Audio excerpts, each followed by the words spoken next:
Permítame un rato, que no tengo las cosas listas.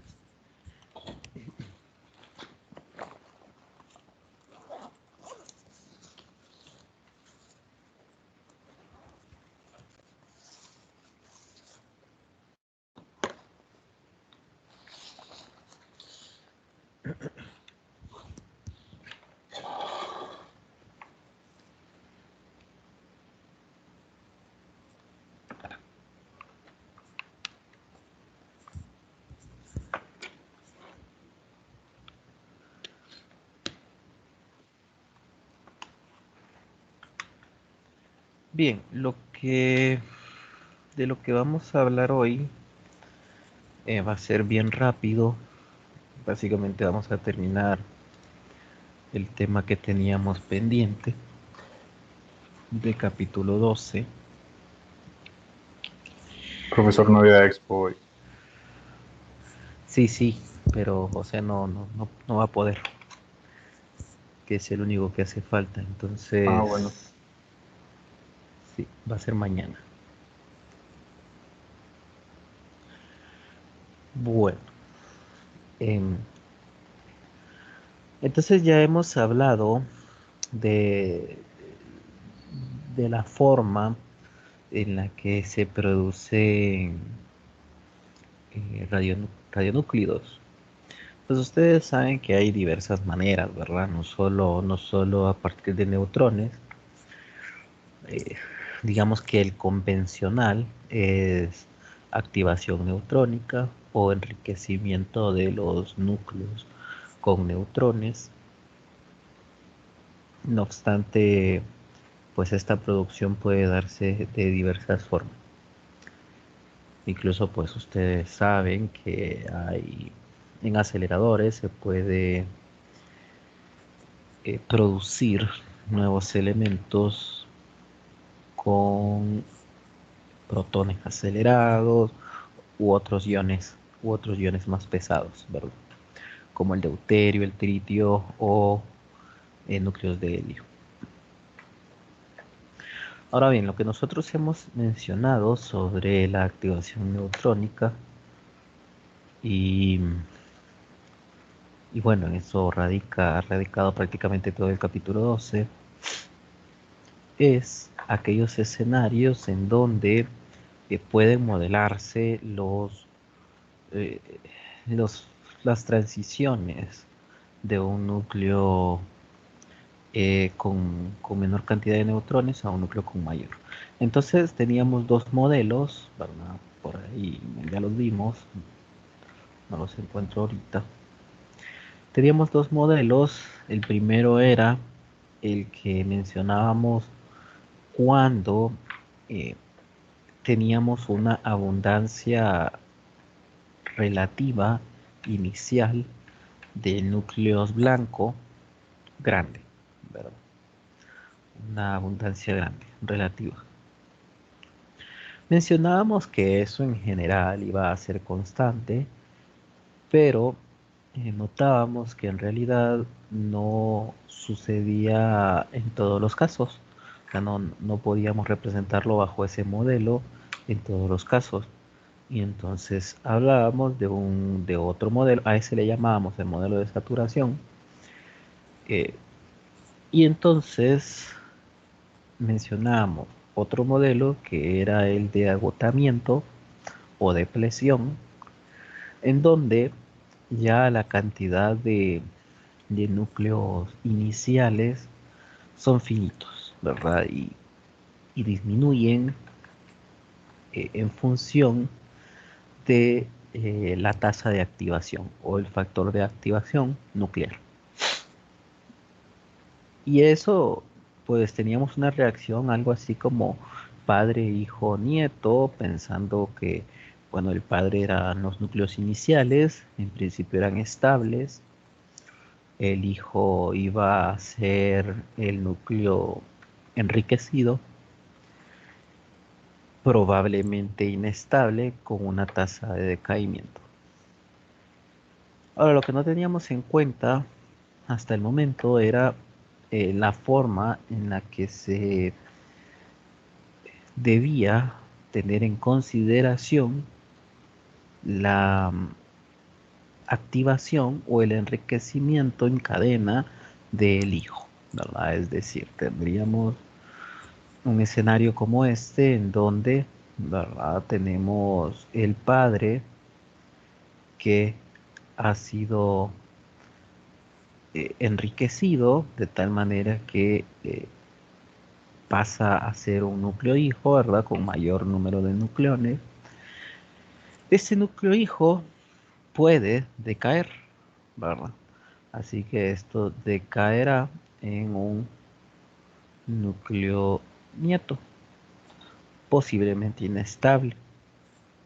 Pero debido a que la activación de completa hasta una actividad específica de núcleos hijo, que sería lo que estaríamos buscando, no es inmediata, pues debido a las secciones eficaces de cada uno de los núcleos y de cada reacción, también puede existir el caso en donde el hijo puede ser activado, ¿verdad? Y en este caso, tener algo así como un, un nieto de decaimiento, pero acá un nieto de activación, ¿verdad? Básicamente. Este sería ligado a la constante de decaimiento, pero este estaría ligado a la constante al factor de activación, ¿verdad? Y esto todavía puede incrementarse, digamos, la importancia de analizarlo, de analizar la activación de este otro nieto. Que bueno, ya en la práctica se evaluaría mediante la abundancia del, de los núcleos y, bueno, la abundancia en la muestra y la sección eficaz de cada nuevo núcleo o nucleído. Pero bueno, esta es una posibilidad que es muy frecuente y hay que analizarla. Entonces, comenzamos a hablar de la activación neutrónica, pues del núcleo hijo, posterior a la del padre. Eso quiere decir que vamos a tener una tasa de reacción o de transición, pensando que en realidad aquí está involucrado todo, ¿verdad? Tanto los núcleos hijo que están siendo activados, tanto como, bueno, los núcleos padre que están siendo activados a núcleos hijo, como los núcleos hijo que son activados a un núcleo nieto, y además los núcleos hijo que decaen por una posible inestabilidad. Entonces, ¿qué tenemos? Pues el factor de eh, activación por la cantidad de núcleos padre en función del tiempo.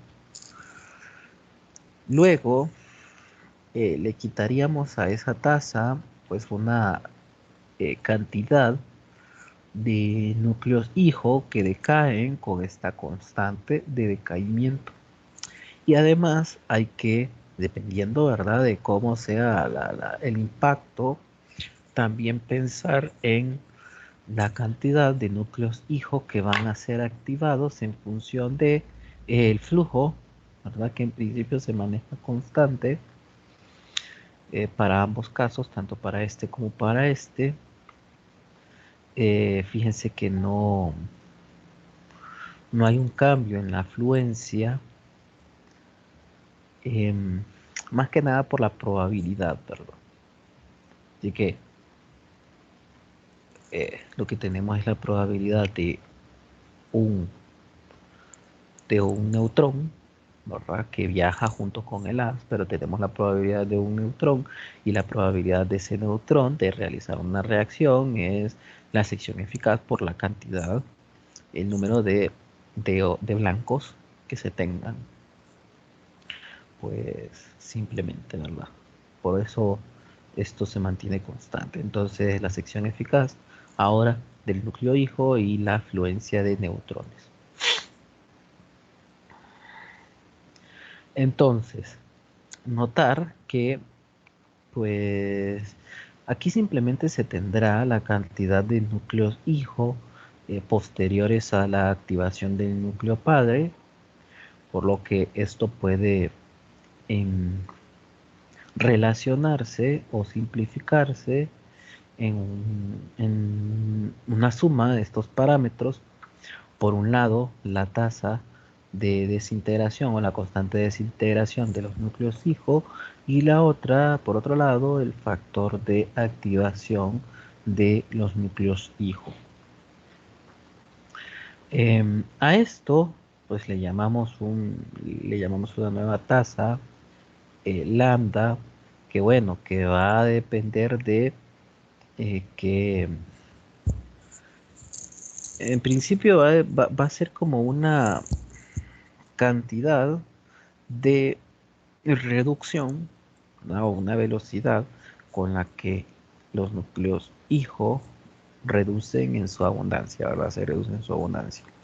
Y a esto le llamamos una constante de decaimiento modificada o lambda asterisco, que tiene pues implícito tanto la constante de decaimiento como el factor de activación nuclear para el núcleo hijo. No obstante, esto sigue siendo un modelo que se puede representar bajo la matemática de eh, eh, padre, hijo, nieto, ¿verdad? Entonces esto tendrá nuevamente una expresión de una suma exponenciales con la salvedad, pues de que ahora este sería el análogo a lambda 1 y este a lambda 2, el lambda, el decaimiento, la constante de decaimiento modificada. Y nada más es eso, ¿verdad? Simplemente cambiamos en lugar de lambda 1 el factor de activación de los núcleos padre y en lugar de lambda 2 la constante de decaimiento modificada. Lo mismo acá. Bueno, con esta contribución de ambos elementos en función del tiempo. Entonces, la actividad de los núcleos hijo ahora será distinta. No va a ser exactamente la misma. Porque, eh, bueno, la actividad sí puede ser establecida en términos de la constante de decaimiento lambda d y no la modificada, porque acuérdense que la modificada incluye el factor de activación de los núcleos hijo, y aquí simplemente la actividad nos devuelve una cantidad física que denota pues la emisión de partículas. En principio tiene correspondencia con la afluencia de partículas que son emitidas desde la fuente. Entonces, um, la actividad, pues esperaríamos que ahora sea un poco menor, ¿verdad? Siempre se escribiría de esta manera, con n de dt, tal y como lo habíamos escrito anteriormente. Aquí simplemente está reescrito, pues para intentar escribir nuevamente las, los parámetros normalizados que ya venimos tratando, ¿verdad? Pero lo importante de todo esto es que existe la probabilidad, pues, de que si tenemos un caso, ¿verdad? Un caso en donde se tenga un núcleo padre que posterior a la emisión de un neutrón se convierte en un núcleo hijo, y además a este núcleo hijo puede ser activado por otro neutrón de tal manera que pase a ser otro nieto, ¿verdad? Em, en realidad, si es que este núcleo es inestable, y a este le llamábamos 2, ¿verdad? Pasa a ser, por medio de una constante de decaimiento, un núcleo nieto, pero por constante de decaimiento, no por factor de activación. Entonces, si siguiéramos esta vía nada más, de P a D y de D a G, aquí habría una actividad 1. Pero si a esto le agregamos la posibilidad, pues, de que el núcleo hijo también puede ser activado debido a que alcanzar la actividad requerida, necesaria, ¿verdad? La actividad práctica de los núcleos hijo conlleva tiempo. Esto quiere decir que hay una probabilidad de que hayan núcleos hijo que puedan ser activados por neutrones a un G2, a un nieto 2. Entonces, ya esta actividad será modificada, se verá modificada. Y entonces, definitivamente, A2 no podrá ser igual a 1. Tiene que haber un efecto, ¿verdad? Y es específicamente que la actividad sin esa activación neutrónica del hijo, pues será mayor a la actividad por la activación neutrónica de el hijo. Y esto tiene sentido, ¿verdad? Porque lo que sucede es que al activar núcleos hijo, estamos reduciendo la cantidad de núcleos inestables. Si pensamos que el núcleo hijo es inestable, ¿verdad? Al activarlo, en realidad estamos reduciendo la cantidad de núcleos inestables de esta especie. Ahora, este núcleo nieto, este núcleo nuevo que puede ser activado, también posiblemente puede que sea inestable, ¿verdad? Pero en cuyo caso simplemente se denotará, pues, por otro lambda a otro nieto. Este sería bisnieto, ¿verdad? Y nada más. Por lo que, fíjense que relacionar la inestabilidad del último en realidad no es nada más que pensar en un escenario em, de padre-hijo, nada más, directamente, si pensáramos que viene desde aquí, ¿verdad? Desde el G2. Bueno, lo que tenemos en cuenta es que algo distinto sucede, y en principio lo que sucede es que la actividad posterior a la activación de los núcleos hijo se va a ver reducida. Esto tendrá un impacto en diversos aspectos, ¿verdad? Uno puede pensar que o no vamos a alcanzar la misma actividad que se alcanzaría en un núcleo que tenga poca probabilidad, en una cadena de activación que tenga poca probabilidad de activación nuclear, pues, del núcleo hijo, o que necesitaremos más tiempo para alcanzar la actividad eh, del núcleo hijo que tendría si es que éste no tuviera la probabilidad de activarse. Hay algunos elementos, eh, bueno, ya fíjense que ya van 3 modelos: el de saturación, el de depresión y este nuevo, que es el de activación del hijo. Y pues básicamente, en gran medida, la cantidad de nucleídos o de reacciones en nucleídos para producción de radionúclidos se pueden clasificar en estas 3 grandes áreas, ¿verdad?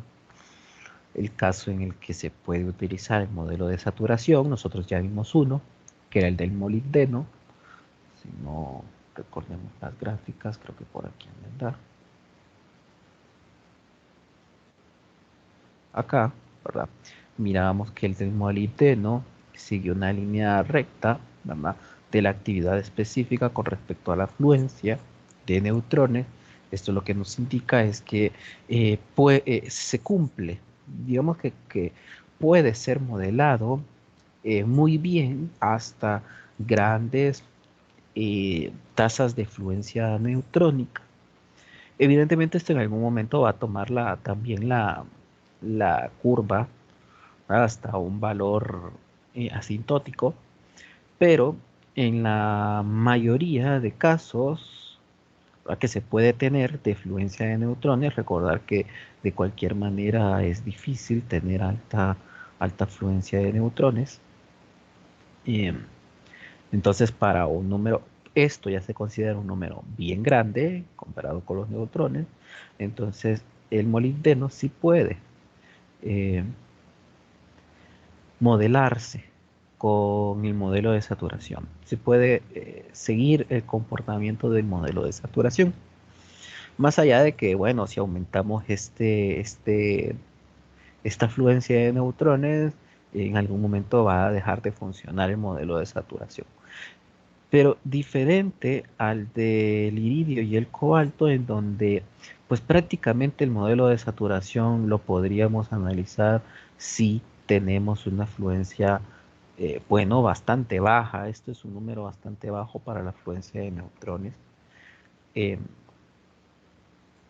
eh, y nada más, ¿verdad? Porque es que teníamos dos casos para usar el modelo de saturación y era el caso en donde el factor de activación fuera muy pequeño o que el tiempo de activación sea eh, corto comparado al tiempo característico del núcleo hijo,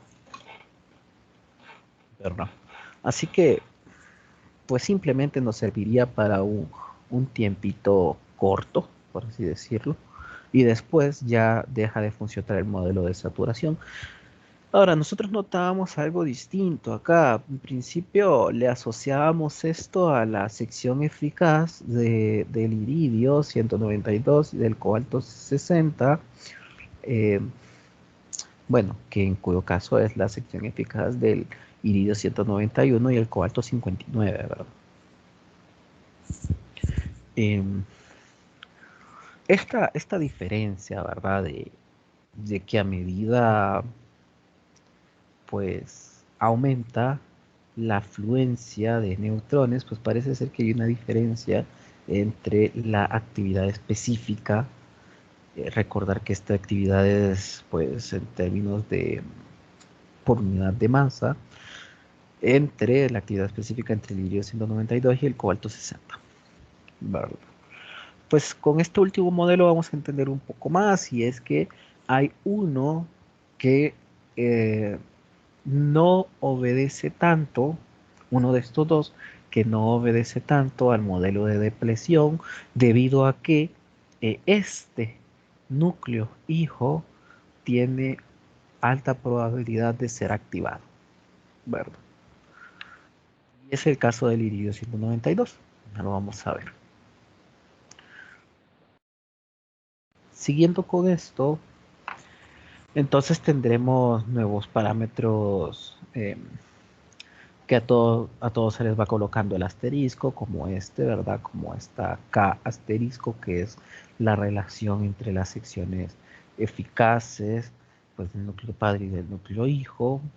Este epsilon, que será la relación entre las constantes de decaimiento modificada del hijo y del hijo cuando no tiene probabilidad de activación, ¿verdad? El factor M, que es, bueno, el factor de activación del núcleo padre con respecto a eh, al decaimiento, constante de decaimiento de los núcleos hijo, ¿verdad? Este factor M ya lo manejábamos así, y ahora el M asterisco será eh, el factor de activación de los núcleos padre, pero ahora con la constante modificada de decaimiento del núcleo hijo. Esto pues puede escribirse Eh, en términos de epsilon, ¿verdad? Y tener simplemente que es m entre epsilon asterisco. De resto, la variable normalizada, x, que nos denotaba una variable normalizada con el tiempo, ¿verdad? Una variable temporal normalizada al periodo de... el capítulo anterior al periodo de semidesintegración, pero en este caso decíamos algo así como el periodo de semiactivación del núcleo padre. Y esto nuevamente puede ser escrito en términos de las variables modificadas, de los parámetros modificados, ya sea m asterisco o lambda asterisco. ¿Vale? Esto ya sería por conveniencia. Luego, el comportamiento de los núcleos padre normalizado a la cantidad total o inicial de núcleos padre en la muestra. Esto sigue siendo de la misma forma, tal y como lo venimos tratando, como 1 entre 2 a la x, pero ahora la cantidad modificada, ¿verdad? Que es, bueno, el comportamiento del núcleo hijo con la probabilidad de que el núcleo hijo sea activado por neutrones. Ya el comportamiento, habíamos dicho que no puede ser exactamente el mismo, la actividad no va a ser exactamente la misma, así que el comportamiento no va a ser exactamente el mismo.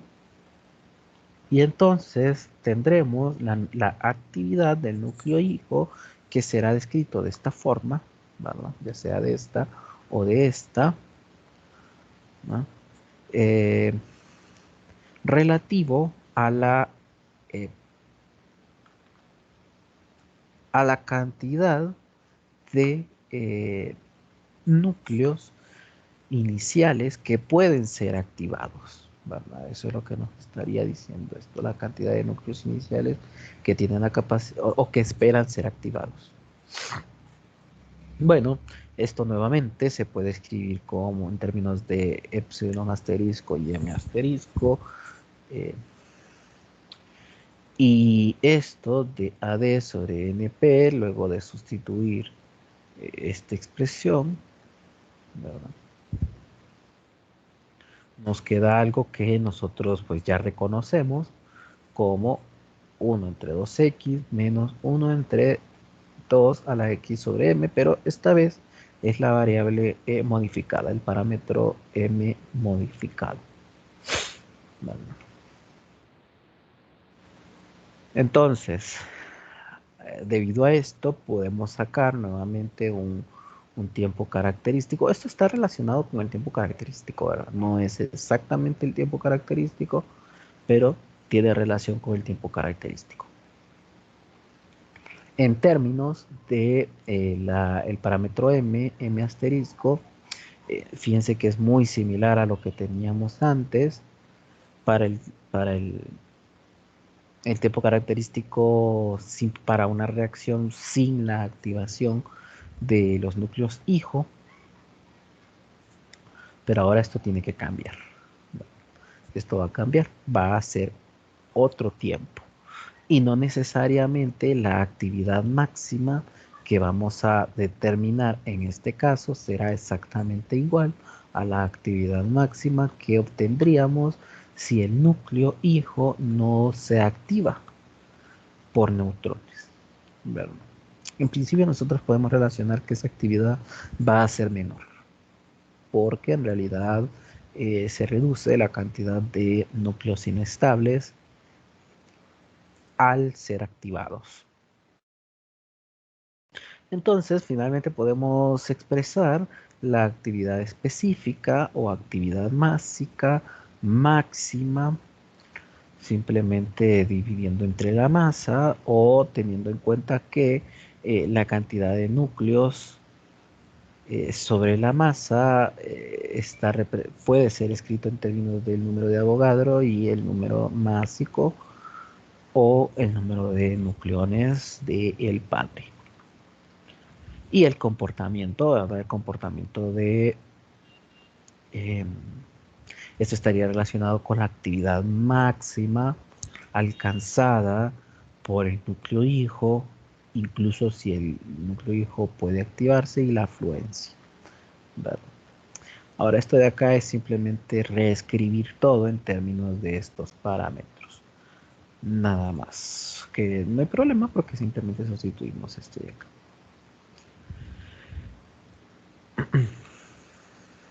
Bien. Si volvemos a pensar en aquello que nosotros, bueno, aquella discusión que comenzábamos respecto a que aparentemente um, estas cantidades divergen cuando la afluencia de neutrones es muy grande, o más bien intentando estimar lo que va a suceder con la actividad a medida pues aumente la cantidad de neutrones incidentes. Allá le llamábamos una actividad, anteriormente le llamábamos una actividad específica teórica. Para el modelo de saturación era la actividad de saturación. Y en este caso, ¿verdad? Luego de volver a hacer todo el tratamiento, ¿verdad? Despejar, o sea, sustituir todo en términos de la afluencia, notaremos que tendremos siempre una relación de 0 entre 0, le podemos aplicar la regla del L'Hopital y luego evaluarlo. Vuelve a suceder lo mismo, ahora que hemos hecho hasta el momento. Entonces,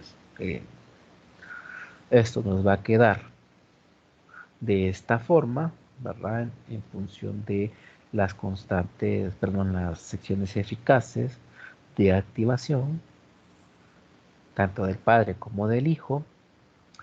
Esto resulta ser que, bueno, como son relaciones de secciones eficaces, tendremos el parámetro K,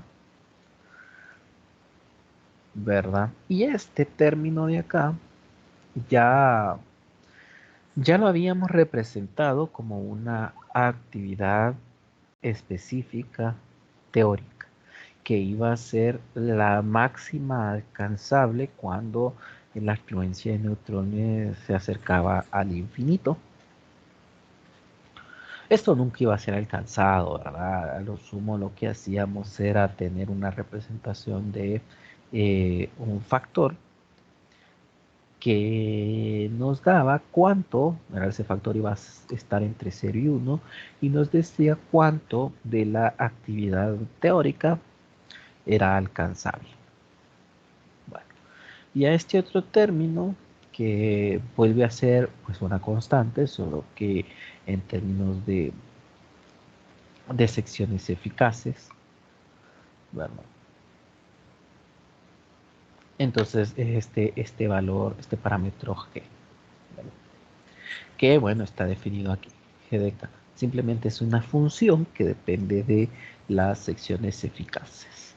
Así que fíjense que todo vuelve a tener relación, es decir, nosotros podríamos tener una actividad específica teórica en función de la probabilidad pues de reacción o la sección eficaz necesaria para la reacción del padre y la sección eficaz necesaria para el hijo, que sería este factor K. Entonces podemos encontrar ese, ese factor G, G de K asterisco, ¿verdad? Ahora, lo que nosotros podríamos hacer también es intentar verificar, debido a algunos tal vez radionúclidos más usados, eh, ¿qué probabilidad existirá pues de que los núcleos hijos sean activados? Así que si este G es muy cercano a 1, entonces diríamos que la actividad del hijo, cuando phi tiende a infinito, es prácticamente la actividad teórica. Por lo que pensaríamos que la probabilidad de una reacción como consecuencia de la activación de los núcleos hijo puede ser despreciable. Vamos. Ahora, lo que tenemos es más bien que la actividad va a disminuir respecto a la actividad de los núcleos que sí pueden ser activados, será menor en principio, ¿no? Respecto a la activación de los núcleos, la actividad de los núcleos hijo que no han sido activados, ¿verdad? Así que por ende este parámetro puede llegar a ser menor que 1. ¿Vale? Bueno, este es un gráfico simplemente, ¿verdad? Es un gráfico donde se representa la función g, ¿ah? G de k, versus el parámetro k asterisco. A medida esto aumenta. Pues a medida esto aumenta, resulta que esto tiene una convergencia, ¿verdad? Esto va a converger a 1.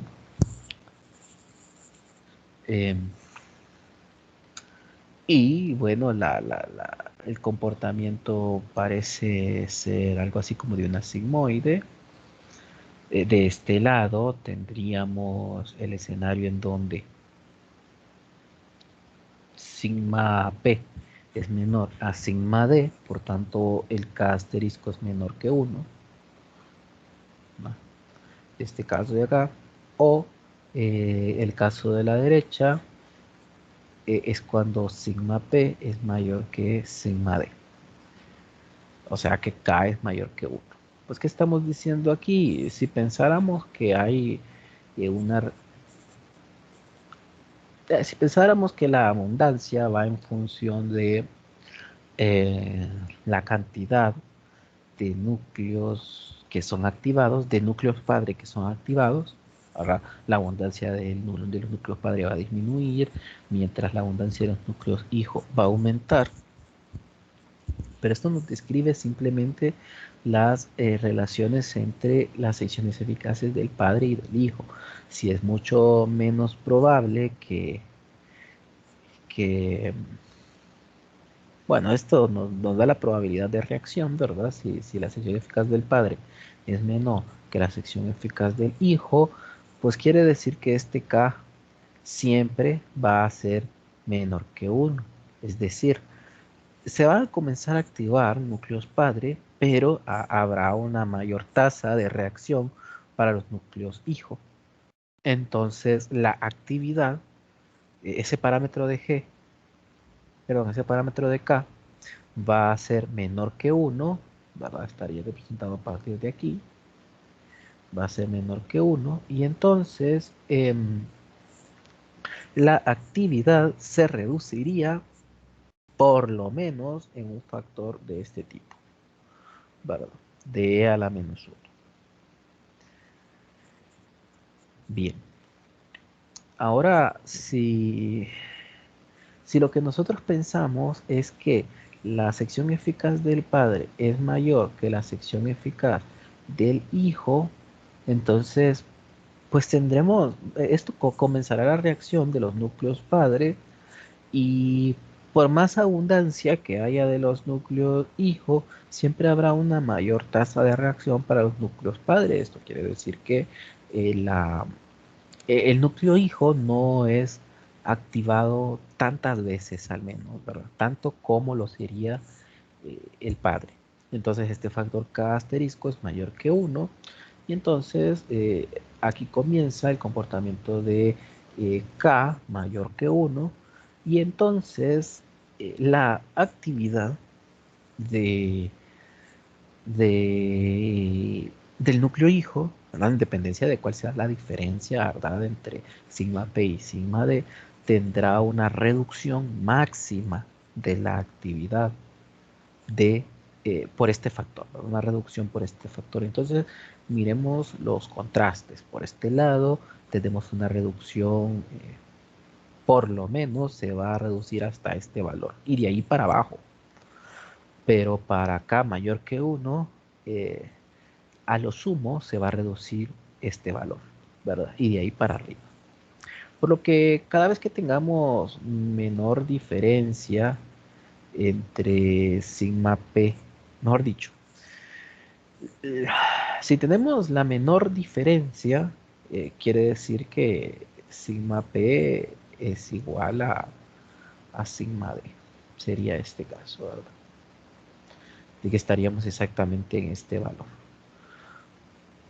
Cuando visualizamos la diferencia, pues hay que ver si la diferencia es a favor o en contra, ¿verdad? Del núcleo hijo. Aquí sería en contra de la actividad del núcleo hijo y aquí a favor.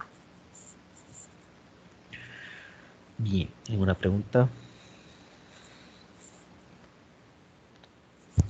Bueno, entonces ahora podemos ir mencionando esos tres parámetros, ¿verdad? Nosotros podríamos decir, por ejemplo, el modelo de saturación, la actividad específica del modelo de saturación básicamente es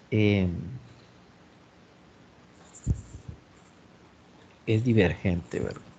A medida aumenta la cantidad de, de neutrones incidiendo en la muestra, pues la actividad específica va a aumentar, ¿verdad? Con esta pendiente. A eso le llamábamos la actividad de saturación. Si resulta ser que, bueno, los nucleídos o la cadena de reacción o la cadena de activación no, no funciona, ¿verdad? No cumple los parámetros para usar el modelo de saturación, entonces usaríamos el modelo de depresión, que sería este de acá. El modelo de depresión nos dice que habrá un valor o una asíntota horizontal a un determinado valor de actividad, ¿verdad? Y a eso le llamaremos la actividad máxima que puede alcanzar eh, el núcleo hijo, pues sin importar cuánto aumente, ¿verdad? Eh, la afluencia de neutrones. A este le llamábamos el de depresión o de agotamiento. Ahora, si más bien lo que sucede es que existe una probabilidad, pues de que los núcleos hijo pueden ser activados, entonces la actividad a lo sumo va a llegar a ser la máxima, ¿verdad? La máxima del modelo de depresión. Pero más bien, el que exista esa tasa de activación de núcleos hijo nos reduce la actividad específica, dando otro valor asintótico en la actividad específica. Y entonces esta actividad definitivamente va a ser menor a esta, ¿vale? Y si pensamos que esto es máximo, pues es más claro aún. Bien, entonces por aquí aparece algo, ¿verdad? Que dice que esto es para el iridio 192, ¿verdad? En donde fíjense que básicamente sí existen diferencias. Eh, ¿Qué sucede? Que el iridio 191, ¿verdad? Cuando es activado, pasa a ser iridio 192, pero el iridio 192 tiene una probabilidad o una sección eficaz suficientemente grande como para que exista pues la probabilidad de activación al iridio 193, ¿verdad? Entonces, habrán algunos elementos en donde más bien es mejor utilizar un modelo de activación del núcleo hijo y no solo un modelo de agotamiento. Entonces, a este modelo de la activación del núcleo hijo se le llama el modelo de depresión y activación, ¿verdad? O el modelo de agotamiento y activación, porque es como una combinación de simplemente el modelo de saturación y el modelo de agotamiento, solo que ahora se está activando los núcleos hijos. Habrán otros casos en donde, como el cobalto, por ejemplo, en donde se tiene la cadena cobalto 59, ¿verdad? Luego al cobalto 60, este sería el núcleo hijo, y posiblemente podríamos pensar que hay una activación a cobalto 61, ¿verdad? Pues resulta que si nosotros pensáramos en una tasa de activación, aquí habría un sigma 1, un sigma 2. Este sigma 1 es mucho mayor que este sigma 2, por lo que considerar el análisis por el modelo de activación de los núcleos hijo, pues no nos devuelve mayor diferencia. Bien puede ser analizado simplemente con el de agotamiento, ¿verdad? Esto pues decae a níquel 60. ¿Verdad? Simplemente por el modelo de agotamiento o de depleción sin tomar en consideración la activación del cobalto 60, es decir, esto no sucede siempre, ¿verdad? El iridio 192 es uno de esos eh, nucleídos que pueden ser activados, ¿verdad? Que pueden ser producto de la activación del iridio 191 y que además pueden ser activados hasta el iridio 193. Pues bueno. Lo otro es que este iridio 193, si no recuerdo mal, es estable, es un nucleido estable. Y entonces no contribuye a actividad, eh, la actividad total de emisión de la fuente, ¿verdad? De la fuente radiactiva. Si este elemento fuera inestable, entonces, bueno, habría que considerar la contribución de partículas emitidas, ¿verdad? Así que vayan pensándolo de esa manera porque es casi probable que les coloque algún problema de ese tipo, ¿verdad? En donde se tenga eh, la activación de un núcleo hijo y que el núcleo hijo posterior a ser activado también influya en la actividad final del elemento o de la muestra, porque fíjense que a la larga va a ser una muestra. Y bueno, ¿alguna consulta hasta acá?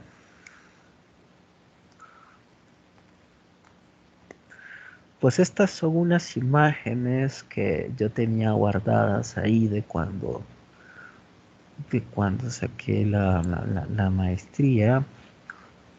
Básicamente tuvimos que ir implementando filtros. Esto es lo que se llamaría postprocesamiento de imágenes médicas. Em, Hay cierta base de la que uno puede comenzar a estudiar. Esto puede ser un buen tema de seminario también si a alguien le gusta el tratamiento computacional de las imágenes médicas. Em, Requiere mucha programación, de antemano se los menciono. Em, y la idea era tomar una imagen, que en este caso pues es esta de acá, pero no se mira, ¿verdad? Esta de acá, ¿verdad? Esa es la original, es un corte axial de un cerebro. Aquí están los ventrículos. Bueno, se empiezan a ver los ventrículos, ¿verdad? Y la idea era implementar diversos filtros. Los filtros nosotros teníamos que programarlos. Nosotros programábamos los filtros, luego se los aplicábamos. Incluso hicimos varios programas de, de transformadas de Fourier para todo esto, ¿verdad? Para ser filtrados en el espacio de Fourier, que resulta ser un poco más factible. Pues noten ¿verdad? Este es la original. Este es un filtro en donde pues básicamente realza, o nos dice simplemente los bordes. Por aquí estarían los surcos, no sé si se logra ver, los surcos estos de aquí, simplemente. eh, a medida se le ponía más peso a ese filtro, en realidad mostraba más o menos materia gris, ¿verdad? O simplemente esto que ya era un caso extremo, ¿verdad? Un caso extremo. ¿Para qué puede servir esto? Pues imagínense que, se me ocurre, ¿verdad? Imagínense que tengan esto, pero em, para una estructura en la que es necesario medir dimensiones, como por ejemplo las paredes del miocardio. Una de las enfermedades cardíacas que hoy por hoy se están analizando es a partir de el funcionamiento del tejido cardíaco y le andan apuntando a intentar ver cómo se deforma el tejido. Así que si uno quiere ver medidas específicas, ¿verdad? Sin tanto, o sea, aquí que uno no sabe desde dónde a dónde comenzar, ¿verdad? Pues acá se mira un poco más claro, ¿verdad? Porque simplemente son líneas. Incluso se le puede decir al programa que lo haga, ¿verdad? Se le puede programar para que lo haga y haga el cálculo tal vez de un área o de una distancia o de un espesor o algo así. Por acá es otro tipo de filtro. Este es un filtro eh, que si ustedes se fijan acá simplemente parece que lo borronea, ¿verdad? Pues este es un caso extremo. Cuando nosotros tenemos el borroneo en las imágenes, por recordar que igual estos son datos, datos que se van agrupando en una matriz.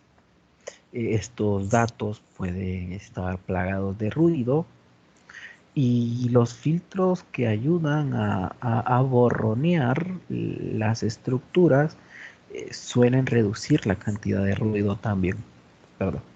Estos filtros aquí no se les mira la utilidad, pero en, en procesos de adquisición de imagen donde se tiene eh, alta dependencia del entorno y mucha probabilidad de obtener ruido en las imágenes, como medicina nuclear, el diagnóstico por medicina nuclear, suelen utilizarse este tipo de filtros para, no tan extremos, ¿verdad? Como este, pero para reducir la cantidad de ruido. Porque en realidad las imágenes lo que se trata es una relación señal-ruido, similar a lo que ustedes vieron en procesamiento de señales, ¿verdad? Al reducir la diferencia entre la señal y el ruido es que mejora, ¿verdad? Mejora el resultado. Y bueno, aquí tenemos otros filtros que hacen otras cosas, ¿verdad? Aquí simplemente va marcando ciertas estructuras, ¿verdad? Distintas a los surcos, sino más bien podríamos decir que esta y esta delimita la materia, lo podríamos decir así, ¿verdad? Que delimita la materia gris de la materia blanca. Que en el cerebro pues tenemos esos dos tipos, ¿verdad? De materia. Aquí podemos tener los bordecitos entre la materia blanca y la materia gris. Ya este sería un caso extremo otra vez, ¿verdad? Los filtros pues no siempre son útiles. Eh, muchas veces se programa y se prueba. Bien. ¿Alguna pregunta? ¿Alguna duda? En los hospitales de aquí, ¿donde ya tienen un programa para hacer eso o cómo? Em, pues en radiología convencional, llamemos radiología convencional a rayos X, placas de rayos X, tomografía y resonancia magnética.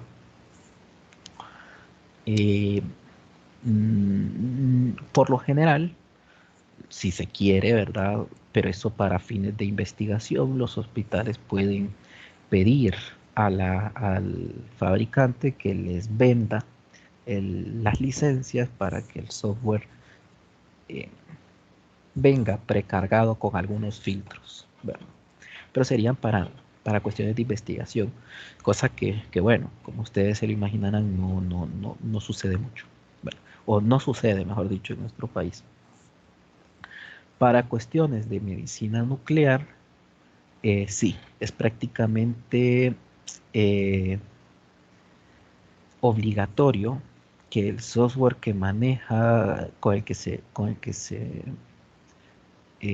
maneja el equipo de medicina nuclear, de diagnóstico por medicina nuclear, tiene que traer unos filtros para utilizarse. Por lo general son unos filtros que se parecen mucho a los rampa, a los filtros rampa, con algunas variaciones, ¿verdad? No son tan distintos entre sí, ¿verdad? Digamos que por lo general vienen 4 o 5 filtros y son muy similares, es decir, la forma matemática, si uno los desenmaraña del programa y saca la forma, la gráfica matemática, son muy similares, solo que unos son más planos, otros son más con una pendiente mayor, nada más, pero son muy similares, por lo que hacen prácticamente lo mismo. Entonces, a nivel de investigación, hay mucha gente que está tomando software muy similar al que usarían en alguna clínica o algún hospital y se le meten imágenes al programa y se crean nuevos filtros, ¿verdad? Con fines investigativos para ver en qué mejora, ¿verdad? Para saber si bueno, si aplicando filtros de otra forma, eh, se reduce el ruido, o se mejora el contraste, o se mejoran los bordes, nada más. A lo sumo, lo que se hace aquí son, bueno, lo que traen las máquinas es una especie de cambios de colores, nada más, ¿verdad? De tonos, cambios de tonos. Entonces, luego tenemos muchos más procesados, como los que habrían en tomografía computarizada, por ejemplo, pero eso ya no tiene nada que ver con filtros. Eso más bien tiene que ver los postprocesados, como por ejemplo el que les mencionaba, el que les mostraba anteriormente, que se miraba solo las arterias. Eso ya es una cuestión estructural. Eso no tiene nada que ver con los filtros. Igual, esto no para aquí. Incluso yo intenté, durante llevaba la materia, ¿verdad? Porque nos pusieron a hacer una investigación y yo escogí Deep Learning aplicado a imágenes médicas. Entonces es posible aplicar kernel de Fourier o núcleos, ¿verdad? De Fourier eh, para hacer eh, barridos sobre las imágenes y tener reconocimiento de las estructuras. Reconocimiento de estructuras. Hay unos cuantos papers por ahí que ya han logrado alimentar la red, a la red de aprendizaje con unos cuantos pacientes y el siguiente les diagnostica si tienen o no tienen la enfermedad. Bueno,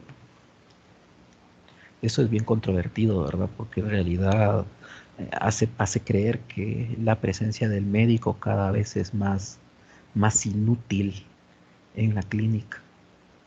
Cosa que, bueno, dependiendo de la perspectiva, eso puede ser cierto, puede ser mentira. El 99% de médicos que yo conozco, pues sí los puede reemplazar fácilmente una computadora con un programa de deep learning, ¿verdad? Pero hay unos cuantos por ahí que no, ¿verdad? O sea, todavía se ocupa el criterio médico. no solo una computadora. Pero todo esto es bien interesante, ¿verdad? El mundo de las imágenes, debido a que son procesos computacionales, bien, pues a lo que veo no tendrá límite. ¿Y qué mejoras se podrían aplicar aquí en nuestro contexto social? En, en imágenes, pues en imágenes está difícil, porque es que ya mejoras como tal, digamos, para hacer algo grande en institución, ya prácticamente lo han hecho todo los fabricantes, incluso los fabricantes tienen grupos de investigación que les ayuda a desarrollar, que les ayudan a desarrollar muchas cosas. Lo que sí se podría hacer es tomar esas áreas en donde se tiene eh, poco interés, ¿verdad? Como por ejemplo, y ahí sí se pueden hacer mejoras, como por ejemplo em, el cálculo de mm, campos relativos, ¿verdad? Campos de tratamiento relativos a partir de una imagen, del escaneo de una imagen, por ejemplo. Eso sí se puede hacer y es una mejora grandísima. Luego, en diagnóstico, pues si nos quedáramos, que es donde he visto que más se puede aplicar esto, en las imágenes de diagnóstico por medicina nuclear, pues uno podría, a partir de una imagen, generar un grupo de diversas imágenes y enseñárselas a un médico entrenado, un médico nuclear entrenado, y que nos diga que si está bien o está mal, o qué es lo que le parece que podría mejorar. Bueno, lo que yo sí sé del spec, por ejemplo, es que son unos cuantos filtros que trae la máquina, por lo que uno puede empezar desde la matemática, eh, desde la literatura, crear un nuevo filtro a base de criterios y luego implementarlo y ver qué es lo que sale. Eso sí, que las cosas no son muy simples que digamos, ¿verdad? Fabricar filtros computacionales no es tan simple. Esa es la mejora que podría pensar yo que existe en, en medicina nuclear. De ahí podemos irnos a otros contextos, como por ejemplo eh, analizar la fortaleza de las técnicas radiológicas, por ejemplo, bueno, eh, aplicándole este tipo de filtros que ya se sabe que borronean la imagen y ver hasta cuánto es posible, eh, cuánto peso es posible darle al filtro para que la imagen siga siendo diagnóstica. Bueno, crear algún programa de estandarización y a esto se le llama optimización de la práctica. Eh, lo que se trata es básicamente reducir la cantidad de radiación que se le da al paciente y obtener exactamente los mismos resultados. Bueno, por ejemplo, o irnos a otro contexto en donde tal vez se pueda analizar el control de calidad de las imágenes, ¿verdad? Como con una relación señal-ruido y nuevamente estandarizar. Profesor, Sí, fíjese que no sé si usted ha escuchado un programa que se llama ImageJ. sí, sí, ese es un súper programa. Sí, bueno, en ese en astrofísica lo usamos para, para hacer limpieza de las imágenes que toman los telescopios también, porque hay ruido. Ujú, ujú. Entonces, bien se pueden aplicar a estas imágenes, va fácilmente con ese programa. Sí, de hecho el ImageJ tiene una librería que es muy utilizada para radiología convencional. Eh, Tiene cosas que se pueden hacer en tomografía, en resonancia y en medicina nuclear. Em, Simplemente hay que buscarse las imágenes, dárselas al programa y empezar a jugar, ¿verdad? Hay una librería incluso para medicina nuclear, NUCMED creo que se llama, si no recuerdo mal. Mm, Creo que lo voy a se buscar. llama así. Yo la usé hace quizá, ¿qué? 2 años quizá la usé. Si no recuerdo mal, así se llama, NUCMED. Hay otra página que se llama Slide 3D, si no recuerdo mal,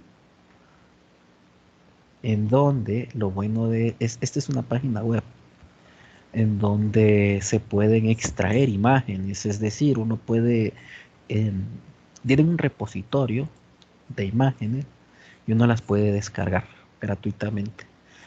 Por si es que uno quiere hacer algún trabajito, ¿verdad? Así, aunque sea eh, simple, pero que sea ilustrativo, eh, entonces uno puede descargarlas y tratarlas, ¿no? En fin. Sí, esto se relaciona bastante, ¿verdad? Con la astrofísica, ya que eh, pues se analizan muchos datos también, ¿verdad? En astrofísica. Híjole, se nos fue el tiempo, no me avisaron. No me van a echar la culpa. Profe, esas eran imágenes de rayos X. Esas eran imágenes de tomografía. O sea que no es el mismo filtrado que el de una máquina de rayos X. No, no, no es el mismo. Esos filtros Ok. nosotros Es creamos. que, es que, es que yo he estado viendo que el de rayos X, o sea, el filtrado se encarga de eliminar los fotones de bajas energías. Sí, pero es que son cosas distintas.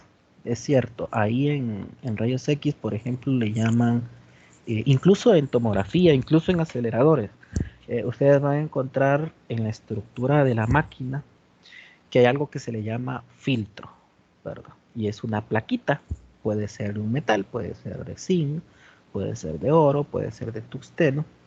em, y tiene esa función que dice Axel, ¿verdad? De eliminar esos fotones blandos, que se le llama en la práctica de baja energía, para evitar eso, ¿verdad? Evitar el ruido, evitar que en la imagen aparezca tanto ruido, porque esos fotones de baja energía en realidad no interesan cuando llegan al cuerpo, los va a absorber por efecto fotoeléctrico, ¿verdad? Es abundante y pues va a parecer que hay más ruido en la imagen. Ya hay diversas formas de filtrar los fotones. Por ejemplo, en un equipo de rayos X digital o convencional, el filtro se encuentra el filtro de fotones se encuentra en el vidrio que reviste el tubo de rayos X. ¿Verdad? Ese vidrio puede ser un vidrio normal o puede ser un vidrio plomado. Em, Básicamente para eso, pero son dos cosas distintas. En aceleradores lineales, por ejemplo, existe algo que se llama filtro aplanador, que básicamente es otra vez otro material con la intención em, pues de que el haz de fotones el haz de fotones producido no tenga em, cualquier cantidad de fotones, ¿verdad? Sino solo los fotones de energías muy similares, ¿no? Para que, bueno, el cálculo de dosis sea más acorde con la realidad. Pero estos son filtros de partículas y esto que estamos hablando ahorita son filtros computacionales. Bueno, los filtros computacionales lo que hacen eso es eliminar estructuras, por ejemplo, o realzar colores o tejidos o, o dejar una diferencia entre los bordes de dos tejidos, por ejemplo, eh, hígado y pulmón, ¿verdad? Que están ahí cerquita, uno está encima del otro. Entonces tal vez en una imagen, en algún corte, se mira pegados, tanto que no capaz y no se logra diferenciar entre dónde exactamente termina la pared del pulmón y dónde comienza la pared del hígado. Entonces se aplica un filtro que ayuda eh, a realzar ese contraste, ¿verdad? Ese cambio entre tejidos. Así podemos tener muchos filtros más. Los filtros de reconocimiento, que son a base de deep learning, eh, de métodos convolucionales, es básicamente eso, ¿verdad? Hacen un barrido en toda la imagen buscando estructuras muy similares a las que eh, con las que se alimentó la red, ¿verdad? Ustedes lo han visto tal vez en reconocimientos faciales, sus celulares usan eso, o cuando miran ejemplos de que a la red se le enseña cómo es un gato y se le entrena con 30 tipos de gatos distintos. Luego se pone una imagen con 100 perros y un gatito y el programa lo encuentra el gatito. A eso es a lo que llamamos filtro, ¿verdad? Algo que va a funcionar computacionalmente en, en función de una mejora, de la mejora de alguna característica en la imagen. Bueno, pero sí, le llaman filtros a esos materiales, ¿verdad? Ah, ya. Ahí ya está, ya. La duda, Sí, yo pensé que eran, o sea, yo sabía que hacían diferentes funciones, pero, eh, o sea, la curiosidad era mía, ¿cómo se llama? A ver o sea, diferentes funciones, pero similares, casi haciendo lo mismo. ajá, sí, sí. Pues habría que pensar, ¿verdad? A ver si existe, si podría ser que exista un filtro, que yo lo dudo, ¿verdad? Es que sería muy difícil.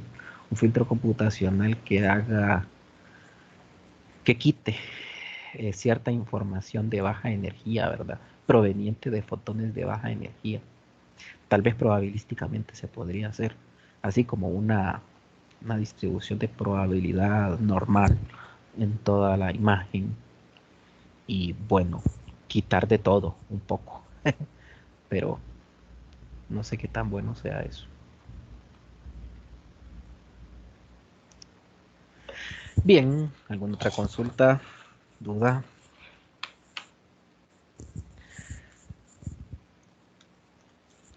Bueno, les quité 20 minutos de su noche.